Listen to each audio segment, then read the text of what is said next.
A man in North Texas was arrested after he spanked his 11-year-old child and she called the police. Now, fortunately, this was a case of overreaction and not real child abuse. But how do you go about getting charges like this dropped? How do us lawyers go about getting charges and cases dismissed?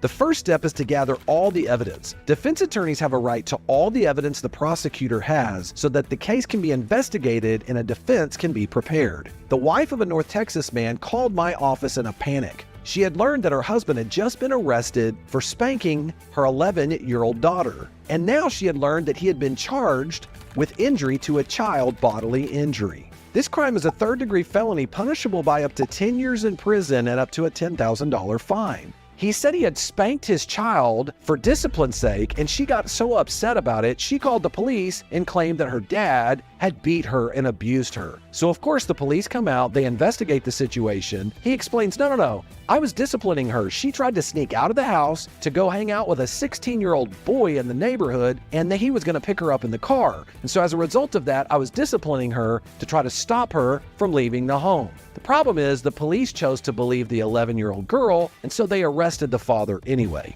Step number 2 is to review the evidence with the client. We weren't at the scene. We don't know what happened. It's critical that we're able to hear back from our client so that we're able to gather enough information and evidence so that we can prepare a strong defense. The law in Texas says that you can discipline your children, and spanking them can be a part of that discipline as long as the discipline is reasonable. Many of you might be like me.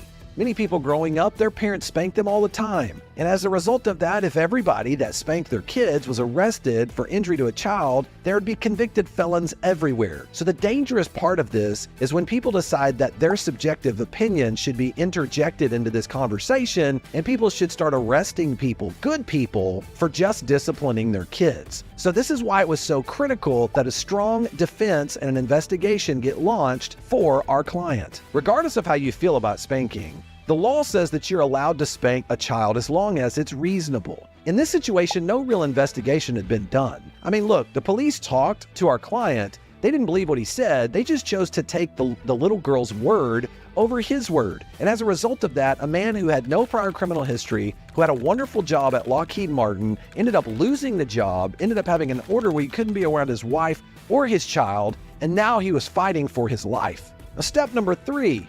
After reviewing all the evidence, we learned that the little girl was willing to provide an affidavit to drop the charges. She realized what her father did was actually reasonable and that she deserved to be punished for what she did trying to leave with a 16-year-old boy.